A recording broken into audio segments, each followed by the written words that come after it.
como muchos de ustedes ya saben, y si no sabes, te voy a contar lo que empezamos la semana pasada. La semana pasada empezamos algo nuevo que normalmente no hacemos, y es el estudio completo de un libro de la Biblia.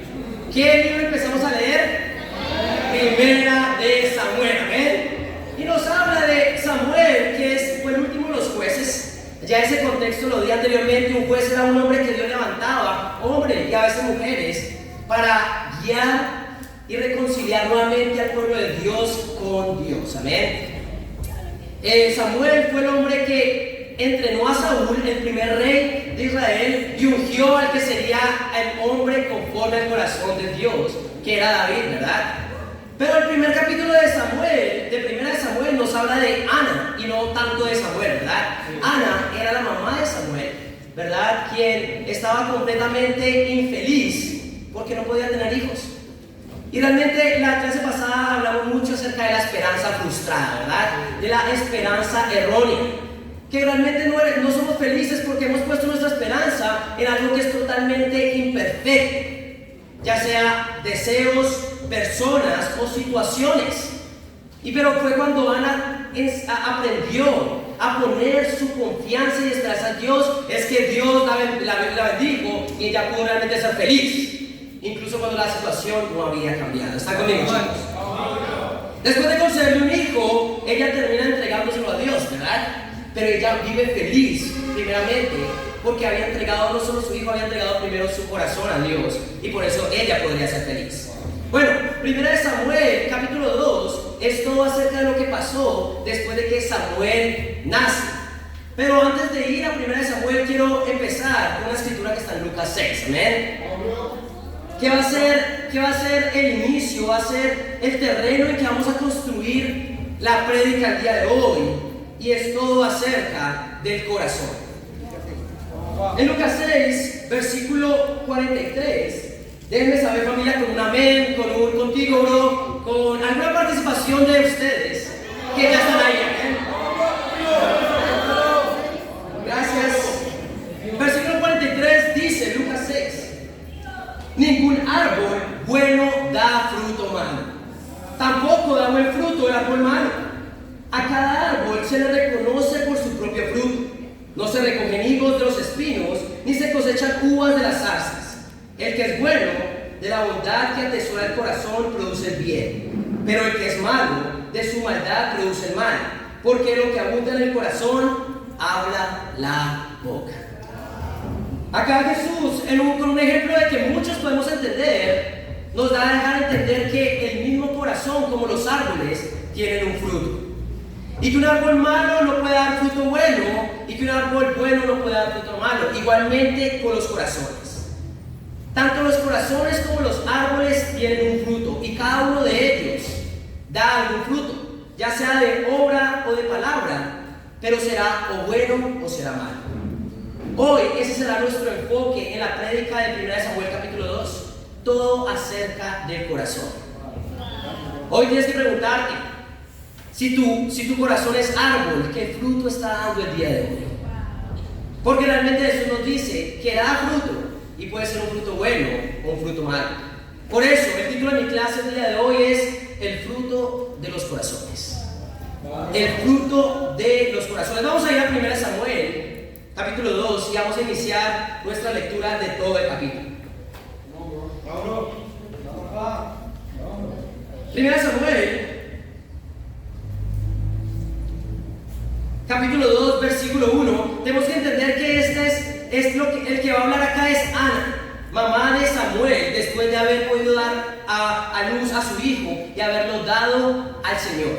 Estas son las palabras de Ana al haber entregado a su hijo para dedicárselo al Señor. Dice en el versículo 1, dice así, del capítulo 2, Ana elevó esta oración: mi corazón se alegra en el Señor, en Él radica mi poder.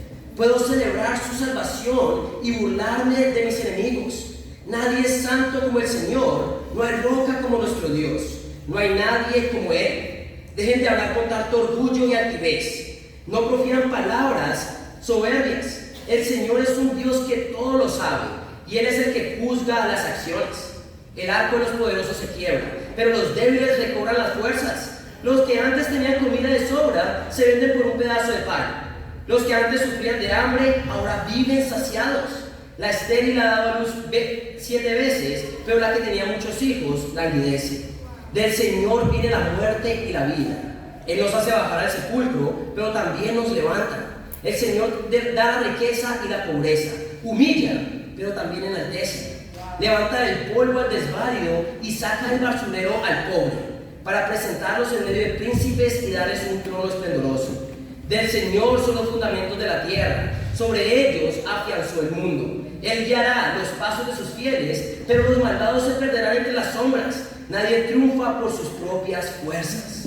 El Señor destrozará a sus enemigos, desde el cielo lanzará truenos con ellos. El Señor juzgará a los confines de la tierra, fortalecerá a su rey y enaltecerá el poder de su ungido. Primer punto: de la abundancia del corazón habla la boca. Vamos, hermano. De la abundancia del corazón habla la boca. Acá vemos una oración increíble que la misma Ana levanta hacia Dios. Ella en este momento estaba maravillada del poder de Dios. Ella era estéril y ella había podido dar luz a un hijo. Ella estaba sorprendida sobre el poder de Dios y no podía hacer nada más que exclamarlo y dejárselo saber a Dios. Ella estaba llena de gratitud por lo que Dios había hecho en su vida y ella entendía la gran soberanía y el poder de Dios. Ana estaba completamente feliz y alegre porque había entregado sus sueños a Dios y Dios había sabido cuidar de ellos y mostrado su poder. Y acá es donde Ana eleva esta oración. Muchas personas creen que este puede haber sido un cántico también que entonó Ana, y no sería la primera vez que alguien, por maravilla de Dios, entona un cántico o alza una oración a Dios. Tenemos que recordar a María cuando recibe la noticia de que ella daría luz a Jesús, ¿verdad? En Lucas, ella entona una oración, un cántico. Tenemos que recordar también a Zacarías, padre de Juan el Bautista, al enterarse de que su hijo sería como ningún otro. ¿Qué pasó con ellos? Al enterarse de todo esto y al llenarse de gratitud y de soberanía y el poder de Dios, ellos exclamaron con palabras lo que sentían en el corazón. El punto es este: hablamos de la abundancia del corazón, habla la boca. No podemos dejar a un lado los salmos, ¿verdad? Que son literalmente cánticos, la gran mayoría de ellos escritos por David, de alabanza hacia Dios. Cuando una persona, de lo que abunda en nuestros corazones, habla nuestra boca. Y esto es lo que muchas personajes en el Antiguo como Nuevo Testamento nos muestra, de cuando realmente entendemos el poder y la soberanía de Dios, nuestra boca no puede evitar hablar maravillas a Dios. ¿Están conmigo, chicos? ¿De dónde nace un corazón maravillado y agradecido? Bueno, es una persona que tiene profundas oraciones llenas de gratitud. Las oraciones profundas llenas de gratitud vienen de un corazón maravillado y agradecido con Dios. Un corazón maravillado es quien canta a Dios con todo su ser. Y por eso es que tenemos canciones al principio de este servicio, ¿verdad? Porque podemos cantar con todo el corazón. Pero la pregunta es: ¿cómo realmente estás cantando para Dios? ¿Cómo realmente estás orando a Dios el día de hoy? Vamos, hermano. Porque la abundancia del corazón habla la boca. Hoy quiero preguntarte: ¿qué está saliendo de tu boca en tus tiempos de oración? Son maravillas, son exaltar a Dios, es adorar a Dios. ¿Realmente estás siendo movido por el poder de Dios? ¿O simplemente son oraciones superficiales, donde nos quejamos más de lo que realmente estamos dando gracias? ¿Qué hay en tu corazón cuando hablas a Dios? ¿Hay verdadera profundidad? Hoy tienes que darte cuenta que esto es un fruto del corazón, tus palabras hacia Él. Amén. ¿Cómo estás cantando hoy hacia Dios? De tu boca pueden estar saliendo palabras, pero realmente vienen de tu corazón. Porque las palabras pueden salir, pero ¿de dónde están saliendo? ¿Cantamos por compromiso o cantamos porque realmente estamos sintiendo lo que estamos cantando? Y todo esto viene del corazón. Amén. Hoy tienes que entender cómo estás usando tus palabras. ¿Qué cosas salen de tu boca cuando las personas fallan también? Porque realmente la abundancia del corazón habla también a lo que decimos a los demás. ¿Cómo estás hablando hacia las personas? Cuando las personas fallan hacia ti, ¿cómo hablas tú? Cuando las personas te fallan, cuando las personas no están haciendo lo que supuestamente tú crees que deberían estar haciendo, ¿cómo las tratas tú con tus palabras? Es horrible ver que dentro de un hogar que se llama cristiano haya gritos, malas palabras, haya ofensas, y realmente simplemente estamos hablando de lo que hay en nuestro corazón. Mi pregunta es, ¿qué hay en tu corazón el día de hoy? Tenemos que entender que nuestras palabras hablan mucho de lo que hay en nuestros corazones. Cuando alguien te ataca, cuando alguien te trata mal, ¿qué está saliendo de tu boca? ¿Cómo estás tratando a una persona que te está pagando con mal? ¿Con el mal que hay en tu corazón o con el bien que hay en tu corazón? Hoy quiero ir a la escritura que está en Colosenses 3 y animarlos a todos ustedes a cuidar de nuestras palabras, porque la abundancia del corazón habla la boca. En Colosenses 3, versículo 16. Déjenme saber dónde están ahí, familia. Colosenses 3, 16 dice así: que habiten ustedes la palabra de Cristo con toda su riqueza, instrúyanse y aconséjense unos a otros con toda sabiduría. ¿De dónde viene instruir, corregir con toda sabiduría?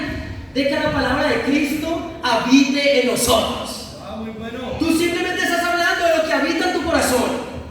Y si en tu corazón están saliendo unas palabras, es porque no está habitando en ti la palabra de Cristo. Pero cuando la palabra de Cristo habita en ti, en tu corazón, lo que puedes hacer es instruirte y aconsejarse unos a otros con toda sabiduría. Amén. Pero no para ahí. Dice: canten salmos, himnos y canciones espirituales a Dios con gratitud de corazón. Amén. Nos habla de la música, ¿verdad? Nos habla de salmos. Las salmos son canciones y tenemos que cuidar también lo que cantamos hacia Dios. Por eso es que acá venimos a cantar hacia Dios, pero la pregunta es, ¿con qué corazón lo estás haciendo? La música es una herramienta espiritual y tú decides cómo usarla. Si para contaminar tu corazón o para nutrir tu corazón. En la iglesia es algo que yo he tenido que aprender, y la música que escuchamos es mucho acerca de temas de opinión. Muchas personas dicen: tú puedes escuchar esto, tú puedes escuchar lo otro. Yo solo sé que todo me es permitido, pero no todo es para mi bien. ¿Y qué estás escuchando tú el día de hoy? ¿Qué es lo que está saliendo de tus labios? La realidad es que tenemos que ser cuidadosos con qué estamos dejando entrar en nuestros corazones por medio de lo que estamos cantando o escuchando. Hay canciones de amor, pero también hay canciones de traición. Hay canciones de cosas buenas y cosas malas. Hay canciones que hablan del mundo y canciones que hablan de Dios. La pregunta es, ¿qué estás cantando y para quién estás cantando? A mí la verdad, familia, me encanta cantar y bailar, amén. Y no sé dónde están los que les encanta también cantar y bailar acá. A mí me encanta, amén. Pero realmente me he dado cuenta, y aún más como líder, que tengo que ser muy cuidadoso de lo que voy a bailar y lo que voy a cantar. Tengo que cuidar de mi corazón primero, y como líder tengo que cuidar del corazón de todos mis hermanos también, amén. Por eso es que yo decidí, ok, ¿qué es lo que estoy cantando? ¿Qué es lo que estoy bailando? Y yo decidí ser radical con mi corazón, amén. Y yo dije, voy a hacer, Dios puso un sueño en mi corazón. Voy a hacer el playlist más divertido, voy a hacer el playlist más increíble para una fiesta, pero que realmente cuide de mi corazón. Entonces ahí con la ayuda de mi esposa hemos estado haciendo un playlist donde realmente queremos pasarla bien, pero glorificar a Dios con él. Entonces si tienes alguna fiesta que quieras hacer, puedes pedirme ese playlist y puedes gozar también adorando a Dios con canciones buenas. Amén. La realidad es que tenemos que cuidar de nuestros corazones, pero cuidar también de nuestros hermanos. La música es algo increíble y también tenemos personas y músicos en la casa, ¿eh? ¿Cómo estamos usando nuestros talentos? ¿Estamos componiendo música para Dios? Hoy tenemos que ver que es algo increíble. La música es una herramienta para hacer la voluntad de Dios. Y hoy tenemos que entender que podemos hacer eso con nuestros talentos, ¿amén? ¿Dónde están esos discípulos que están componiendo canciones que glorifiquen a Dios? Tenemos que empezar a invertir en nuestra música para la gloria de Dios. Amén. En conclusión, familia, para este punto, de la abundancia del corazón habla la boca. La pregunta es, ¿qué está saliendo de tu corazón el día de hoy? ¿Qué es lo que estás hablando a las personas? ¿Qué es lo que estás cantando? ¿Qué es realmente la forma en que estás hablándole a Dios? Es tiempo de trabajar en nuestros corazones. ¿Amén? Volvemos a 1 Samuel, capítulo 2. Bueno, Pablo. ¿Están conmigo, hermanos? ¿Están animados el día de hoy? Ok, prosigo entonces. Versículo 12 de 1 Samuel, capítulo 2, dice: Amén. Capítulo 2, versículo 12 dice así: Los hijos de Elí eran unos perversos que no tomaban en cuenta al Señor. La costumbre de estos sacerdotes era la siguiente: cuando alguien ofrecía un sacrificio, el asistente del sacerdote se presentaba con un tenedor grande en la mano y mientras cocía la carne, metía el tenedor en la olla, en el caldero o en la cacerola o en la cazuela, y el sacerdote tomaba para sí mismo todo lo que les enganchaba en el tenedor. ¡Wow! Estos sacerdotes acá tenían un hambre voraz, ¿eh? Pero estaban queriendo satisfacer más sus deseos que la obediencia a los preceptos de Dios. Seguimos leyendo, sigue leyendo: de este modo trataban a todos los israelitas que iban a Silo. Versículo 15. Además, antes de quemarse la grasa, solía llegar el ayudante del sacerdote para decirle al que estaba por ofrecer el sacrificio: dame carne para el asado del sacerdote, pues no te la va a aceptar cocida, sino cruda. ¡Wow! Versículo 16. Y si el hombre contestaba: espera que se queme la grasa, como es debido, luego podrás tomar lo que desees, el asistente replicaba: no, dámela ahora mismo, de lo contrario te la quito por la fuerza. Así que el pecado de estos jóvenes era gravísimo a los ojos del Señor, pues trataban con desprecio las ofrendas que le pertenecían. Acá vemos algo horrible. Estas personas que tenían un derecho sobre las ofrendas, estaban tratando las ofrendas con desprecio. Ellos podían haber sacado algo porque era el mandamiento de Dios, ellos podían sacar una parte, pero no era como ellos querían.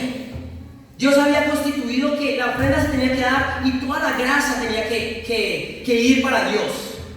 Pero ¿qué están haciendo ellos? Ellos no estaban esperando y estaban sacando algo de ahí, quitándole a la ofrenda lo que Dios había pedido ya, que era toda la grasa. ¿Por qué querían la grasa? Bueno, querían la parte más buena del sacrificio, pero la parte más buena iba para Dios. ¿Qué pasa acá? Estos hombres comenzaron a robar la grasa de Dios, que en Levítico 7 había dicho que tenía que quemarse toda. Toda la grasa iba para Dios, pero ellos querían la parte más suculenta, y el apetito de estos líderes era más grande que su reverencia a Dios. Mateo 6, versículo 19 dice así: no acumulen para sí tesoros en la tierra, donde la polilla y el óxido destruyen y donde los ladrones se meten a robar. Versículo 20, Mateo 6. Más bien, acumulen para sí tesoros en el cielo, donde ni la polilla ni el óxido carcomen, ni los ladrones se meten a robar. Porque donde está tu tesoro, allí estará también tu corazón. Segundo punto: donde está tu tesoro, allí estará también tu corazón. Estas personas, estos sacerdotes, se metían a robar de las ofrendas de Dios. Y realmente es que Satanás es bastante astuto. Si tú te crees más astuto que Satanás, realmente está siendo insensato.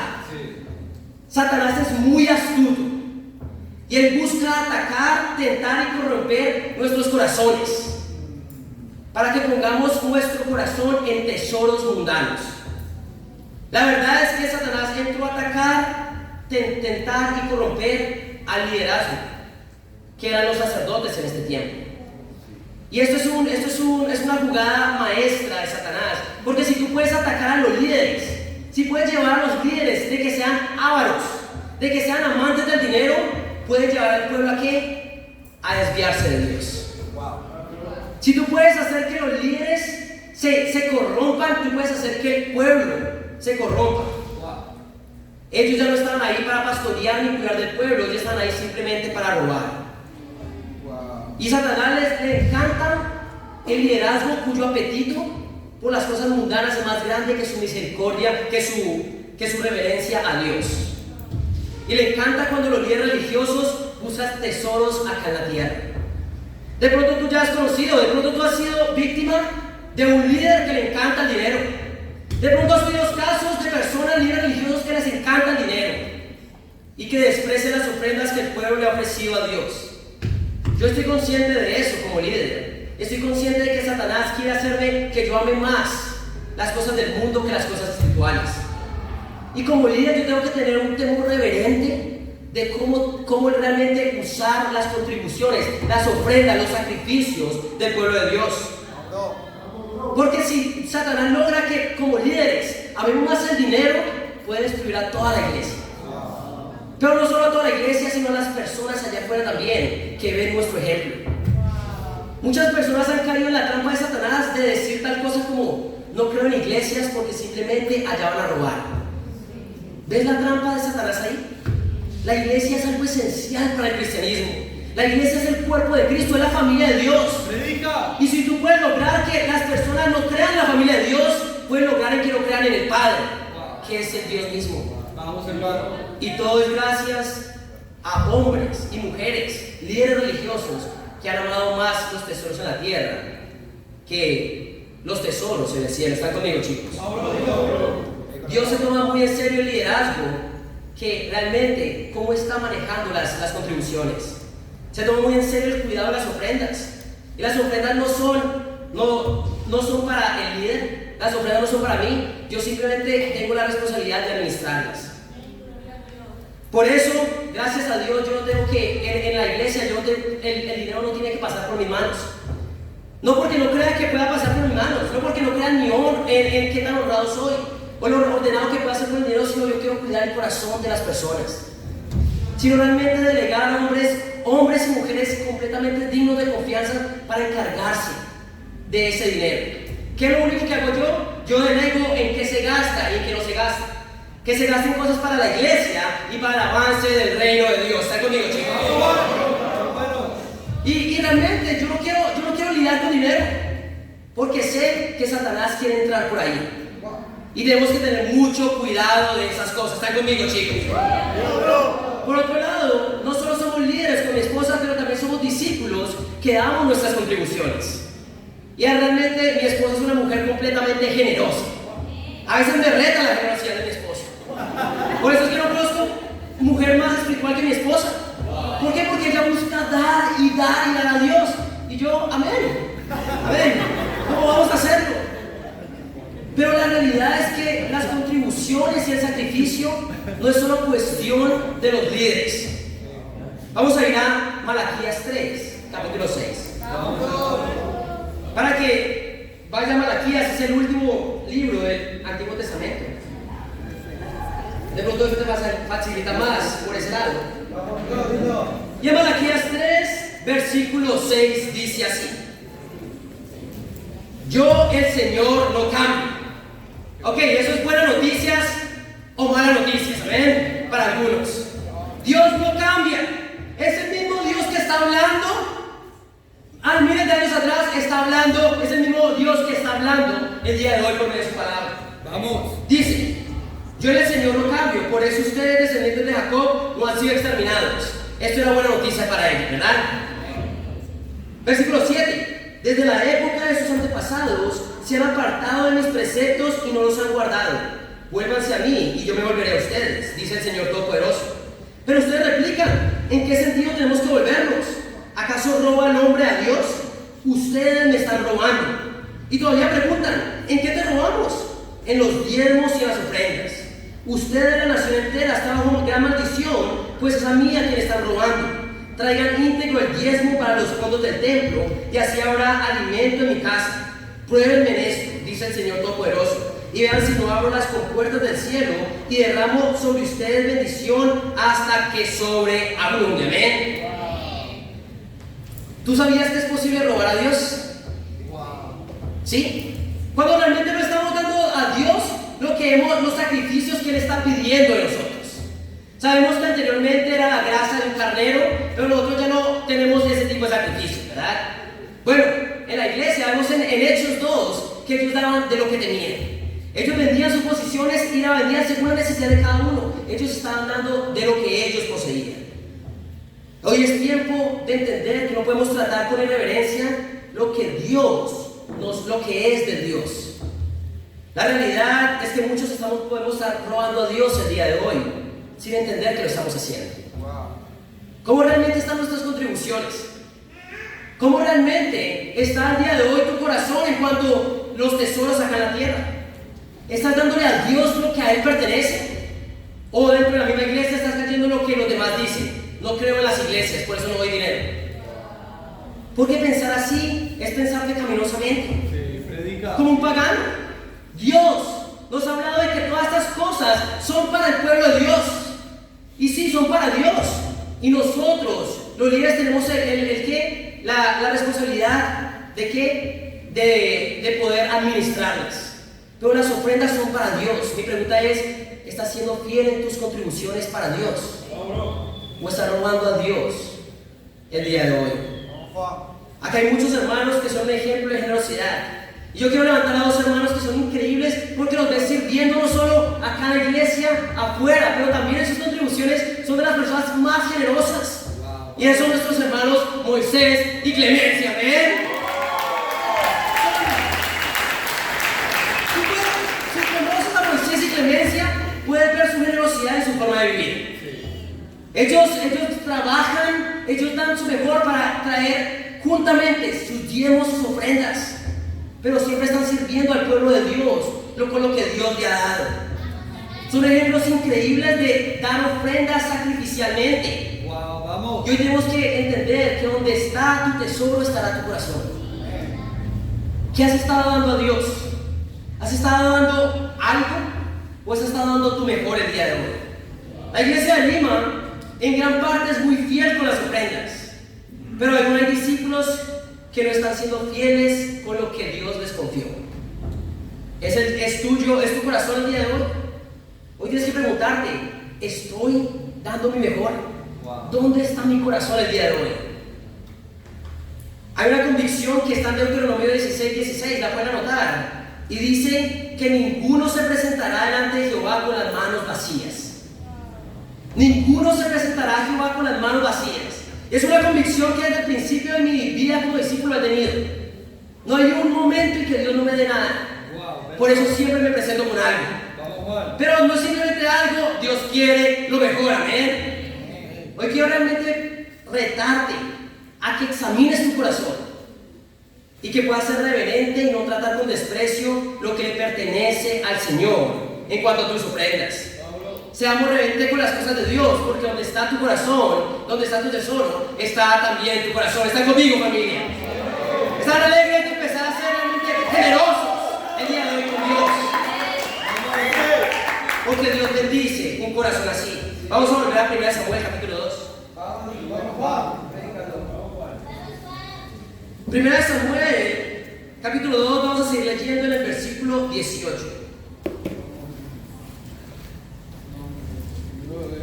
Dice así: el niño Samuel, por su parte vestido con un efod de lino, seguía sirviendo en la presencia del Señor. Cada año su madre le hacía una pequeña túnica y se la llevaba cuando iba con su esposo para ofrecer su sacrificio anual. Allí entonces bendecía al Caná y a su esposa, diciendo: que el Señor te conceda hijos de esta mujer a cambio del niño que ella pidió para dedicárselo al Señor. Luego regresaban a su casa. El Señor bendijo a Ana de manera que ella concibió y dio luz a 3 hijos y a 2 hijas. Durante este tiempo Samuel crecía en la presencia del Señor. Bueno, mientras en un lado habían hombres completamente desviados del camino de Dios, completamente hipócritas, acá estaba Samuel y su mamá Ana, ¿verdad? Y acá vemos el corazón increíble de Ana, ¿verdad? Una mujer temerosa de Dios, que le había entregado plenamente todos sus sueños a Dios. Ella llevaba los sacrificios al Señor, ella cumplía como madre el cuidar a su hijo, ¿verdad? Le hacía prenditas y se las ponía, ¿verdad? Es increíble. Y Dios bendecía lo que esta mujer hacía por los frutos que ella daba en su corazón. Ese era el fruto del corazón de Ana. Ella quería tener reverencia, temor, amar a Dios. y Dios la bendecía porque el fruto de su corazón era bueno. Pero vamos a leer el contraste del corazón de Ana en el versículo 22. Dice: Elí, que ya era muy anciano, se enteró de todo lo que sus hijos le estaban haciendo al pueblo de Israel, incluso de que se acostaban con las mujeres que servían a la entrada del santuario. ¡Wow! Les dijo: ¿por qué se comportan así? Todo el pueblo me habla de su mala conducta. No, hijos míos, no es nada bueno lo que se comenta en el pueblo del Señor. Si alguien peca contra una persona, Dios le servirá de árbitro. Pero si peca contra el Señor, ¿quién podrá interceder por él? No obstante, ellos no hicieron caso del Señor, ellos no hicieron caso a la advertencia de su padre, pues la voluntad del Señor era quitarle la vida. Por su parte, el niño Samuel seguía creciendo y ganándose el aprecio del Señor y de la gente. En contraste al corazón de Ana, temerosa de Dios, estaban estos hijos de Elí, que era el sacerdote, el sumo sacerdote. ¿Qué hacían estas personas? Bueno, ya vimos anteriormente, se robaban de las ofrendas que el pueblo llevaba a Dios. Ellos eran desobedientes a su padre, pero lo peor es que eran fornicarios. Ellos eran los que tenían que servir en el santuario y cometían fornicación, el pecado sexual detestable para Dios, cuando decían que estaban sirviendo a Dios. Esto es detestable. Y por eso el tercer punto es los frutos del corazón. Acá vemos frutos diferentes. Acá vemos una Ana que de su corazón salían cosas increíbles, pero vemos el corazón de los hijos de Elí, que de su corazón salían cosas detestables. Acá vemos dos corazones opuestos y vemos dos frutos opuestos. La realidad, o es que estamos glorificando a Dios, o estamos simplemente siendo hipócritas. Realmente no hay intermedio. Realmente estamos glorificando a Dios con nuestros corazones y esto está dando fruto, o estamos siendo unos hipócritas que estamos simplemente luciendo por fuera espirituales, pero no viviendo espiritualmente. ¿Sabes qué es tan horrible como un líder religioso que es avaro y ladrón? La vida hipócrita de un cristiano. Wow. Predica, hermano. La vida hipócrita de un cristiano. Si tú crees que las personas no se acercan a Dios por los líderes, tienes que ir a muchas personas que no se acercan a Dios por el ejemplo de muchos de los que dicen ser cristianos. Realmente las personas se sienten heridas y es una trampa de Satanás. Satanás usa la avaricia en un líder y la hipocresía en un cristiano para alejar a las personas de Dios. Predícalo, bro. Hoy tenemos que entender que estos hombres eran hipócritas porque venía de su corazón. Ellos eran los que estaban ofreciendo los sacrificios, estaban ahí trabajando para Dios, pero en medio de todo eso estaban siendo fornicarios y ladrones. Hoy tenemos que entender que es lo mismo cuando una persona vive en pecado dentro de la misma iglesia. ¿Qué quiere decir? De los que vienen a la iglesia pero viven una vida de tibieza espiritual, de los que simplemente su cristianismo no impacta a nadie, de los que entran y salen de la iglesia pero allá afuera nadie está conociendo a Dios por medio de ellos. De los que dicen servir a Dios pero no lo están sirviendo a Él, porque la única forma de hacerlo es haciendo discípulos, siendo luz para las personas. Vamos, hermano. Tenemos que correr de la hipocresía de hablar de buscar a Dios con todo nuestro corazón, pero nosotros no lo estamos haciendo. Eso es hipocresía. Eso es lo que estaba cayendo en el corazón de los hijos de Elí, donde mostraban algo, pero realmente en su corazón estaban lejos de Dios. Tenemos que vivir de ser de los que hablan de Dios, pero vivimos una doble vida de impureza, pornografía, masturbación, toda esa basura. Es donde realmente comenzamos a vivir una doble vida. Ni hablar de la inmoralidad sexual. Es algo horrible. Y tenemos que ver que cuando nos volvemos hipócritas, podemos empezar a vivir esto y creer que todo el mundo se equivoca. Vamos a ir a Hebreos 3, versículo 2. En Hebreos 3, ¿por qué una persona siendo un discípulo puede creer que puede vivir en pecado dentro de la iglesia? Ahora, una cosa es pecar y otra cosa es practicar el pecado. ¿Hay una quien peca acá? Todos.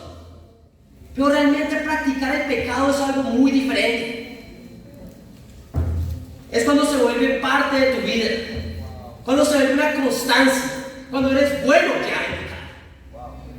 Y en Hebreos 3, versículo 12, la Biblia dice así: cuídense, hermanos, de que ninguno de ustedes tenga un corazón pecaminoso e incrédulo que los haga apartarse del Dios vivo.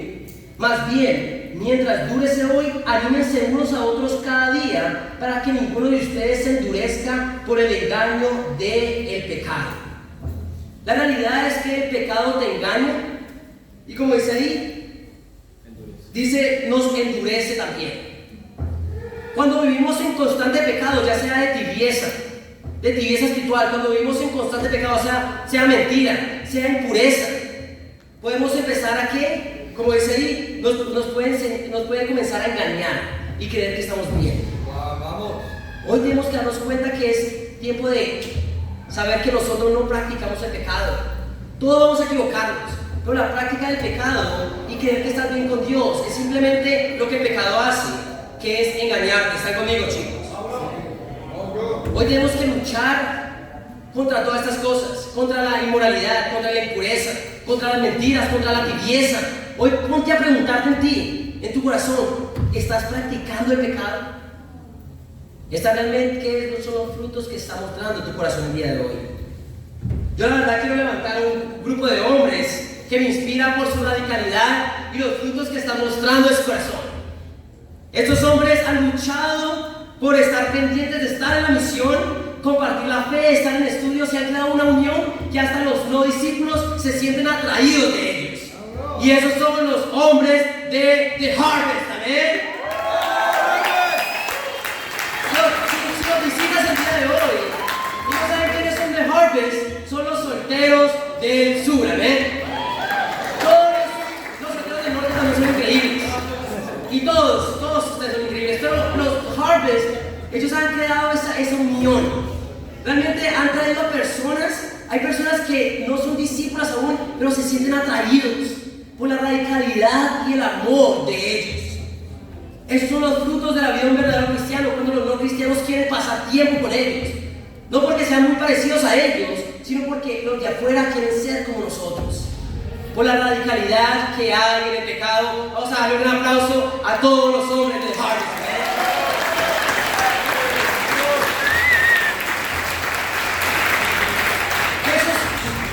Es el fruto de un corazón bueno.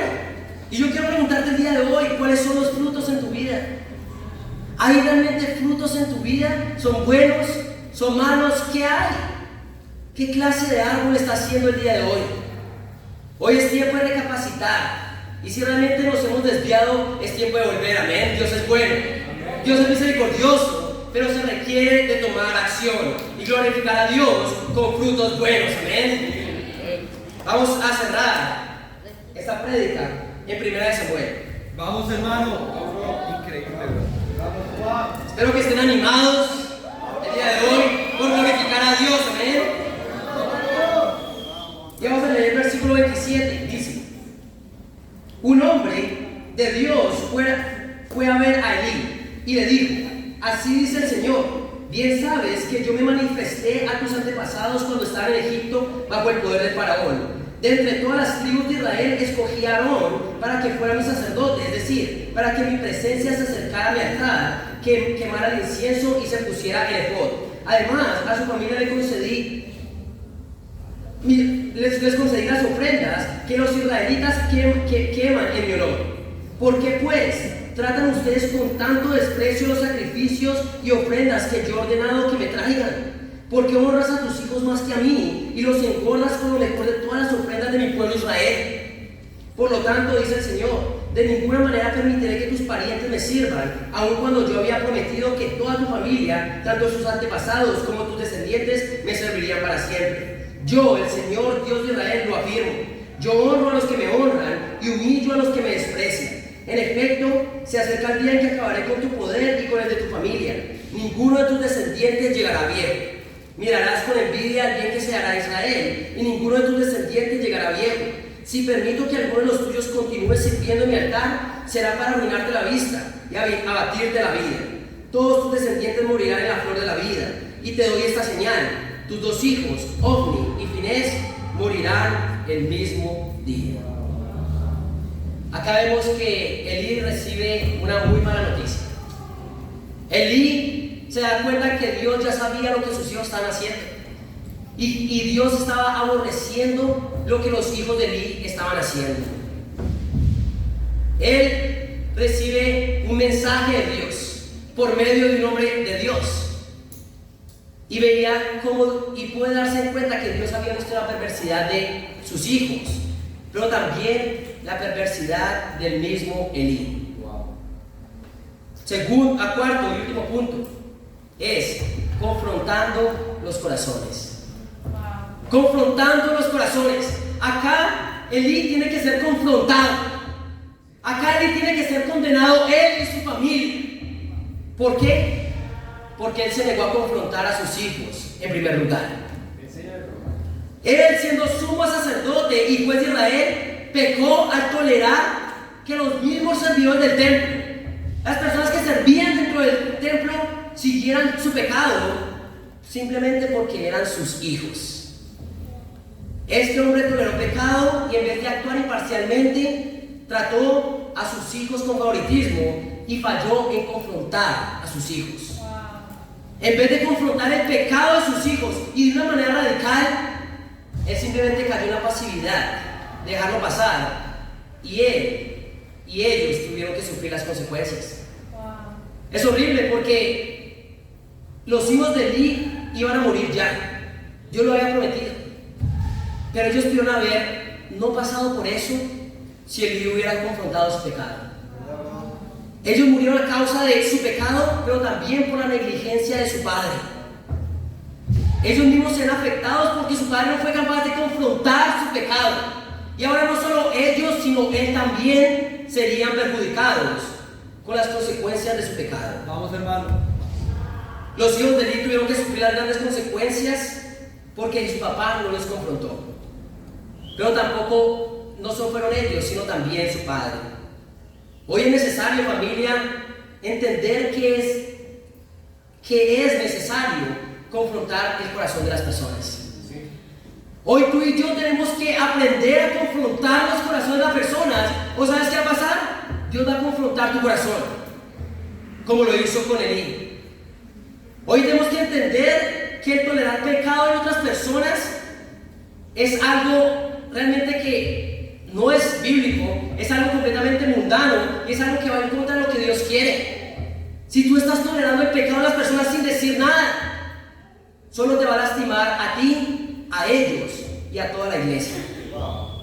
La realidad es que si tú ves que las personas están cayendo y practicando el pecado, tu hermano lo está haciendo y tú no haces nada, en algún momento llegará a todos nosotros y a todos nos va a afectar. Muchos de nosotros tenemos problemas al oír confrontar, pero porque no entendemos realmente qué es confrontar. Muchos de nosotros pensamos en una idea errónea, que yo lo confronto porque eso no es amoroso. Yo lo confronto porque eso no es amoroso, y eso es una mentira. Tú puedes decidir confrontar con amor o sin amor. La realidad es que no confrontar no quiere decir que no hay amor. No, se confronta porque amas. Pero tú puedes confrontar con amor o sin amor. A mí se me hace confrontar, es como si tú ves a un hermano que está pasando la calle con audífonos y ves que va un carro a toda velocidad a punto de atropellarlo. ¿Qué vas a hacer tú? ¿Le vas a decir, mira lo que está pasando y se mueren los dos? ¿O lo vas a empujar y vas a salir corriendo?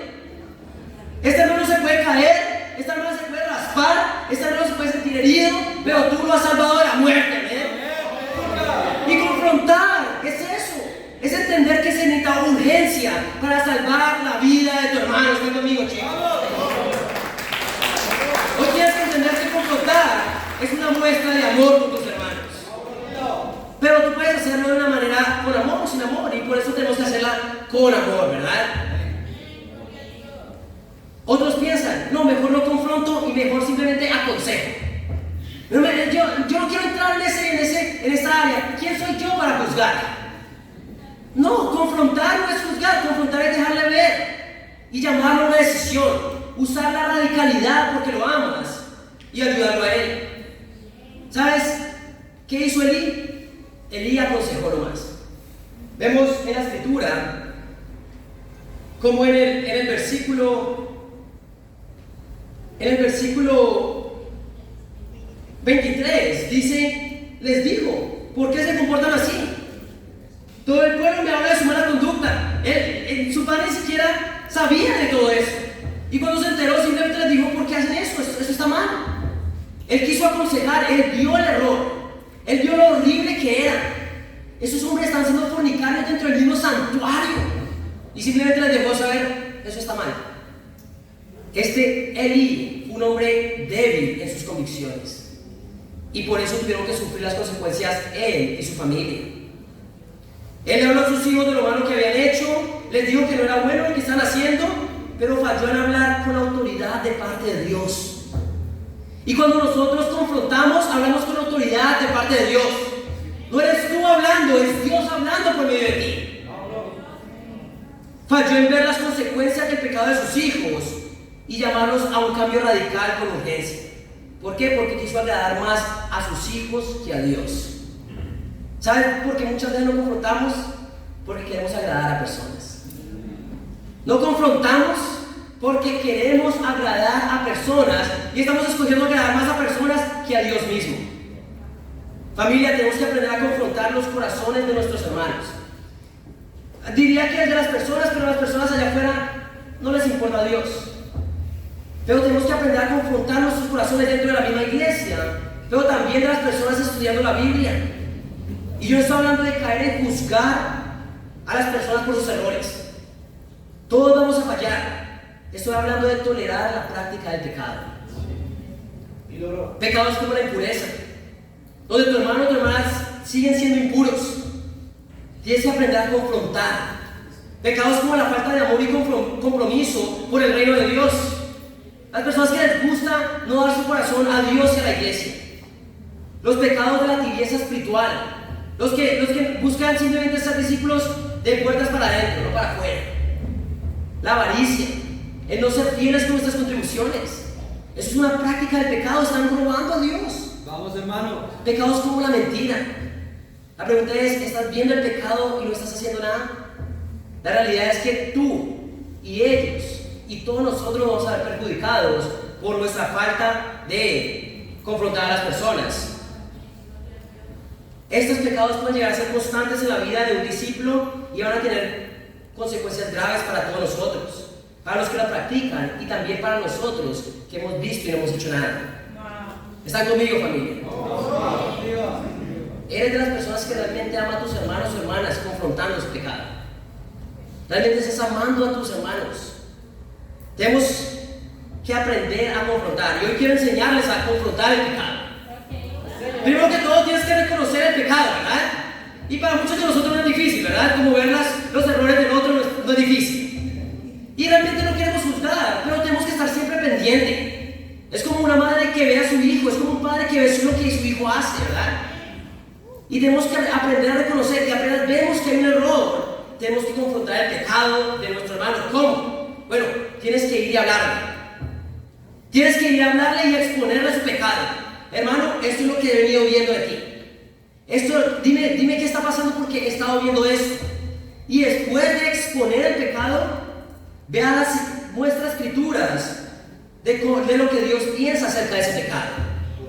Porque a mí no me importa lo que pienses tú de mi pecado, a mí me importa lo que Dios piensa de mi pecado. Por eso no se trata de una cuestión de tú y Él, sino de Él y Dios.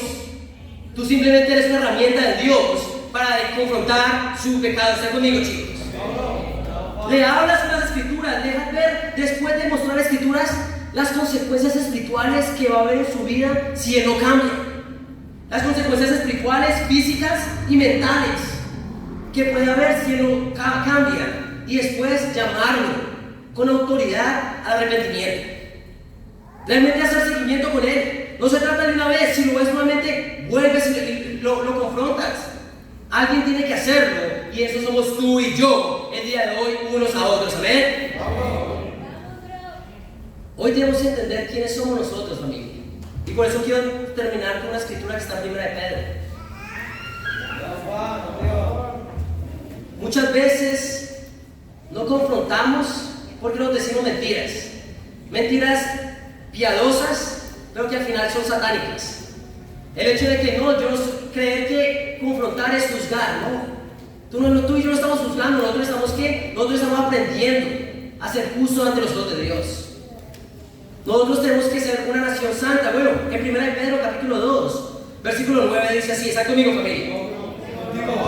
Dice, pero ustedes son de linaje escogido, real sacerdocio, nación santa, pueblo que pertenece a Dios, para que proclamen las obras maravillosas de aquel que los llamó de las tinieblas a su luz admirable.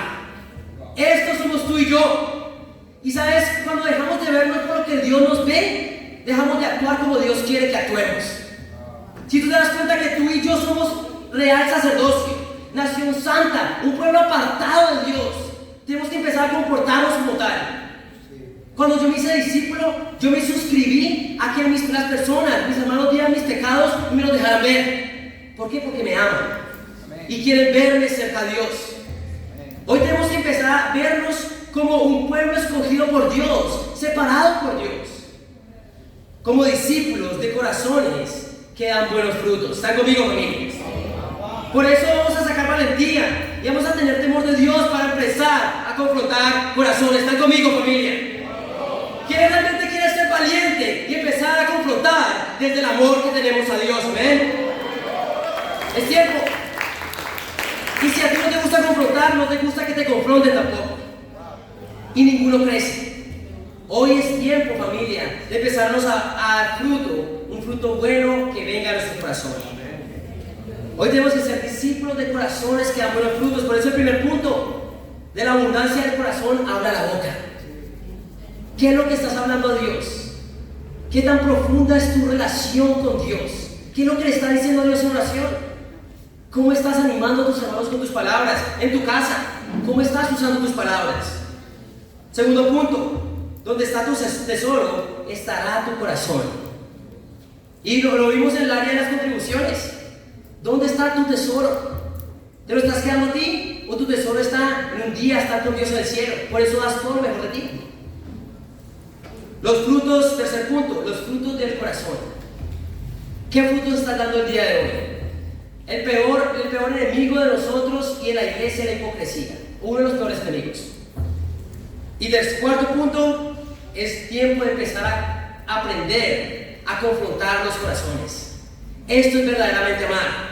Y familia, si realmente aprendemos todos estos principios acerca del corazón, realmente podemos causar el impacto, no solo que tuvo Ana, sino Samuel, ante el pueblo de Dios, y que para Dios sea toda la gloria. Amén.